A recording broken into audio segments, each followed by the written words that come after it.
Mike Owens with Inside Fighting here, joined today by Ryan Loder, the newest Ultimate Fighter. Ryan, great to sit down and chat. How are things at you today? I'm feeling awesome, man. Still riding a high after winning the Ultimate Fighter.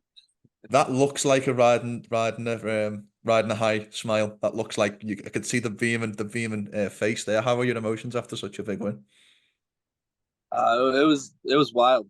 Yeah, it was surreal for a long time, and then I got home and finally like settled in, and dude, I cried. Wow. It was it was very emotional, like making it.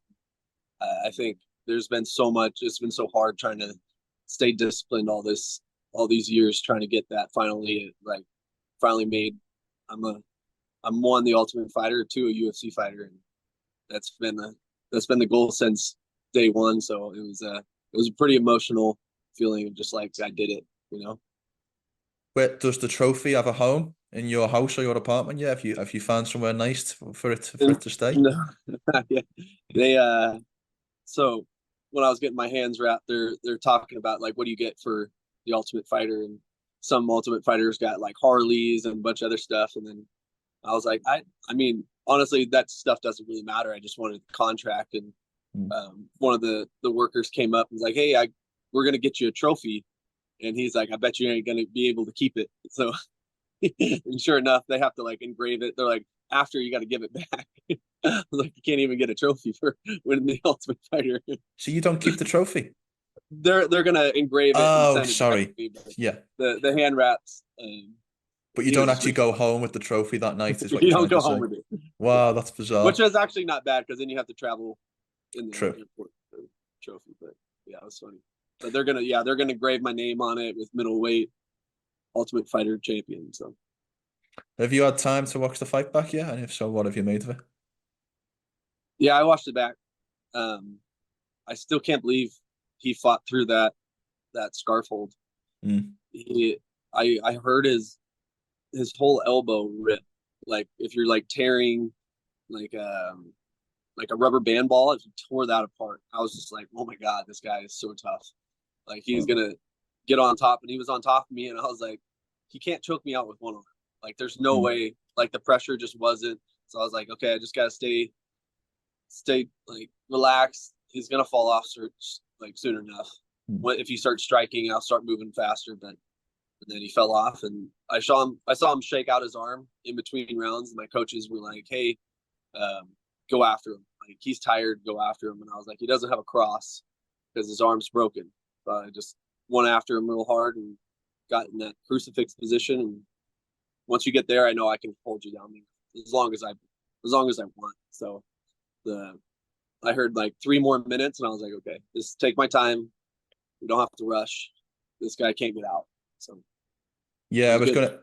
gonna ask about that because that crucifix, as you say, if you can maintain the position, at that point it's just a case of applying enough offense that the ref is gonna pull you off. It's not one of those. It's always feels like a position where the referee has to step in because of the position that the offensive fighter's in. You can't get too much torque on your strikes, but if you just keep hammering away as you did, you'll eventually get the ref to step in as he did. I mean, they're elbows to the face. It's Mm. not. I mean, it might not look good. It might look like just a small, but those hurt. Those No, hurt yeah, so of bad. course, yeah, You yeah. can split through them, and like you don't need much when you're using elbow straight on bone. Mm. It's brutal. But I know once I get there, it's wrap. We'll be back to the interview in just a second, but first, the NFL season is back and Inside Fighting has a touchdown of a deal for you.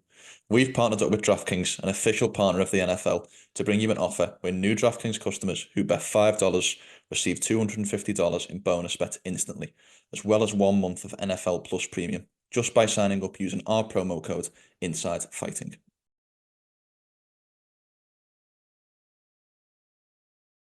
And then the referee pulls you off, and you are officially the ultimate fighter. What was that feeling like as you walk around the cage and took everything in?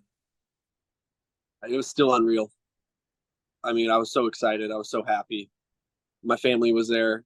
I had one of my big supporters that told me I was going to be a UFC fighter since day one. He showed up. Oh. He surprised me. I didn't know he was going to be there until he And who's came. that? Is that a friend, family member? This is Ryan Witt. he's one of my big supporters, my Right. big sponsors, and Oh, he's okay. been following me since we played football together as kids all the way up, and now he made it big, and he's been sponsoring me, telling me, hey, you're going to be in the UFC. He's been one of the guys the whole time, so he showed up out of nowhere. It was a really cool experience getting welcomed into the UFC by Michael Bisping. We've had a lot of history. I recruited his son onto San Francisco State, Oh, so I wow. worked with him a lot. And every time I would go and coach for Max Griffin and Anthony Hernandez, I would tell, because it would be a lot of times it would be Michael Bisping, I'm coming back. You'll see me right here. So we've been talking, and it's been a cool journey, because I think he's been along the way of me learning martial arts and then finally stepping into the UFC. Because you only had your first fight in 2021. Is that right? It's about 3 years That since the was my debut. pro debut. I Pro did a debut. amateur fight maybe a couple months before that, but yeah, that was my pro debut. But still, to go from 3 years to go from a debut to an Ultimate Fighter, that might be, and don't quote me on this, but that might be the shortest turnaround in terms of time from a debut to becoming a tough winner. That's an achievement in and of itself. Yeah, it's a lot of work, man. But I mean, I feel like I got jump started, one, being a good wrestler, Mm, two, having the most amazing people. I've gotten so lucky where Team Alpha Male is in my backyard. Like, I grew up in Sacramento. mm. So I have like all my family and my close friends already in Sacramento. And then the team, they're just the best from all over the world in one place. Yeah. It's crazy. It's My striking has been, I've only learned striking from world champions in different disciplines, which is, it's unheard of. It's like I got fast tracked to the like the best stuff. So it's I was just in the right spot. How much do you think your skills can improve though? Like how far down the road of your potential do you think you are? I mean, I've only been striking for 4 years. Yeah. I've only done MMA for 4 years. So like each month I'm learning, each month I'm growing, I'm developing more. I'm pushing myself against the best guys. So I'm learning what they're doing. Things are starting to slow down a lot. I'm starting to develop more of a um like a like I do for wrestling. I have like chain wrestling where it's everything leads to the next. Now I'm putting everything together where my striking leads to my wrestling, leads back to the striking. So it's developing. So each month I'm a different fighter, to be honest. I mean, how much do you learn in the first 4 years? Like, I'm still learning. I'm Mm. still growing. I have to ask as well, and the reason why I asked this is I was actually at the last tough finals that was held in UFC 292 in Boston. That was Brad Katona and Kurt Holliber were the winners, if memory serves, but that was on a massive pay-per-view and undercard of Sugar Sean O'Malley eventually winning the world title. Was there any surprise that your finale took place behind closed doors in the Apex? Um, I mean, I was really hoping for that Sphere card, the September 14th.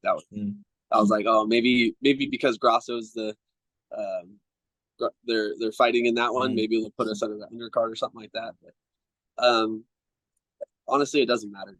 It was the only goal, and it wasn't to be the Ultimate Fighter, was to get into the UFC. mm, And to be honest, having everything played the same, like, I'm super comfortable in the Apex. I fought there now 3 times. I've done a jiu-jitsu fight there. I've coached there 5 times. So like everything about the Apex, I know. mm. There's not a lot of extra stuff.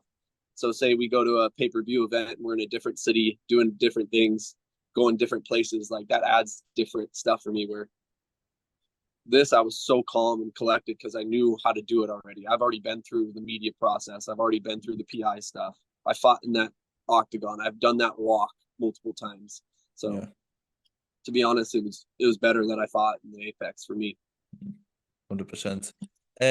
What's so interesting about Tough is as much as we see people like Forrest Griffin, Michael Bisping, Tony Ferguson, Rashad Evans go on to have fantastic championship careers, we also see people who maybe don't live up to the potential or don't maybe go as far as that it originally felt like they would on the show.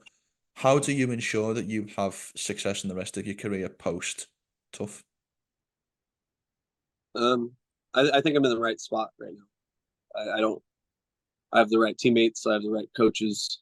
So I really, honestly, for this fight, I didn't train to be the ultimate fighter. I trained to be a UFC fighter. So I'm with the best guys doing in the UFC, succeeding at the highest level. So I think stick to the plan. I think that was a big thing in the TUF house is I have a plan set, and then I'm gonna follow that plan no matter what. You know, even if I get tired, if I don't feel like it, if my energy's low, like I wrote out this plan and I followed that plan. And I think I just gotta stick on that plan, and that's gonna lead me to success. Because I know that you're a big proponent of only taking it one fight at a time. I think that was what you said in the cage as well, if memory serves.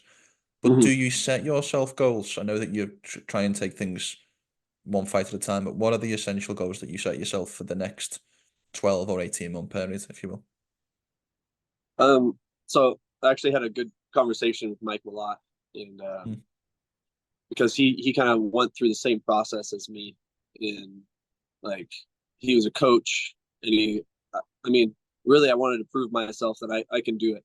I can be a UFC fighter, and then coaching is going to be easier for me after that because I can have that certified. Hey, this guy knows what he's talking about because he fought in the UFC.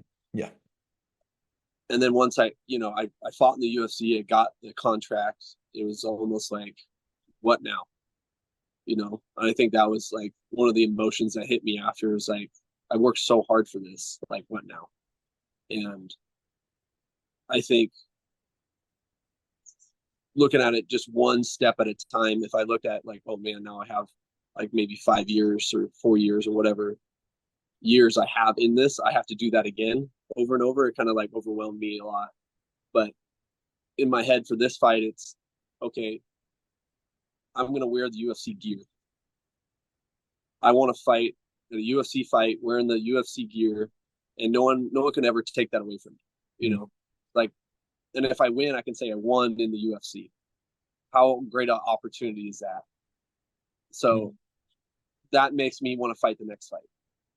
And I think not thinking about all the fights, just like, okay, I can do the next one.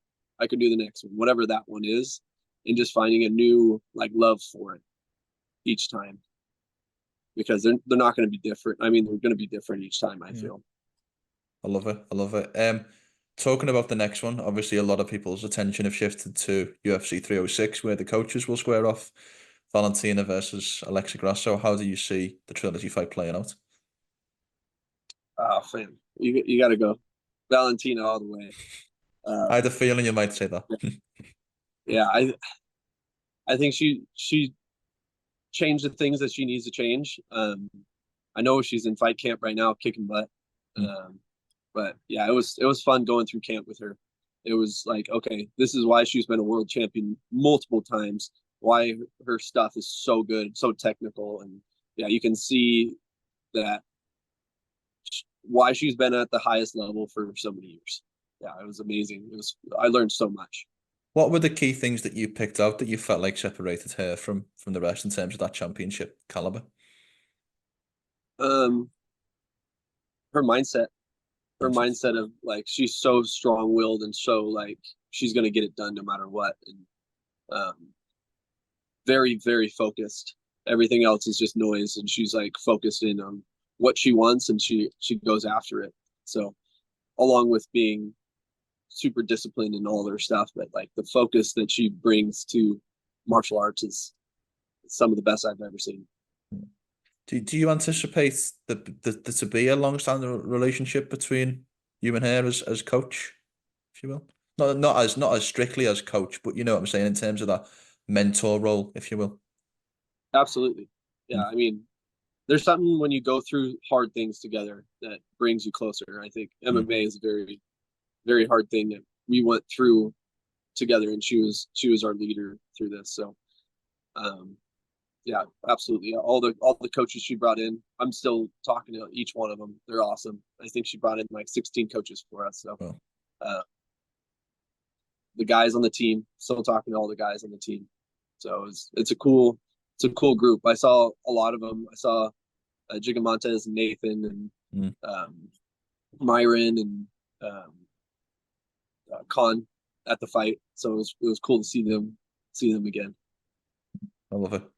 We'll turn the conversation back to yourself and almost to the future for one final question. I know you kind of said you wanted to take it one fight at a time, but in an ideal world, we're at the end of August 2024. Where is Ryan Loder in his MMA career come the end of August 2025? What are your goals that you set yourself for the next 12-month period? Probably 1 or 2 fights, 3 fights maybe. Depending how I am. I'm pretty good at not getting hit. But we'll see. I want to get myself ready. I feel like this is it's a good time to get ready for the UFC grind. I have a little time where I can say, hey, I want like 2 or 3 months off. Even though I'm completely healthy, I'm already back to training. It's nice to not have that looming fight over me. I was in fight camp for almost a year. It was crazy because I thought I was going to fight a 5-round fight in December. So I was getting ready for 2 months before that, and it got pushed back. And then I got on the Ultimate Fighter in March. And then after taking those 2 fights, and then I knew I had to fight Robert. So I was like, okay, I'm still in fight camp all the way through. So it's been, since probably last October, I've been in fight camp, ready to fight. So I kind of want to take a break. Just from not having a looming fight over me that I know the opponent. It's like, okay, like give me time to kind of like decompress more mentally. Physically, I'll still be in shape, but just let me mentally reset and get ready for the next journey. We'll take a break because it's well deserved after just such a long time in camp, as you mentioned there. Congratulations on the win. Great to see you back in action. Look forward to seeing the next one hopefully in the near future. Yeah, for sure. Thank you.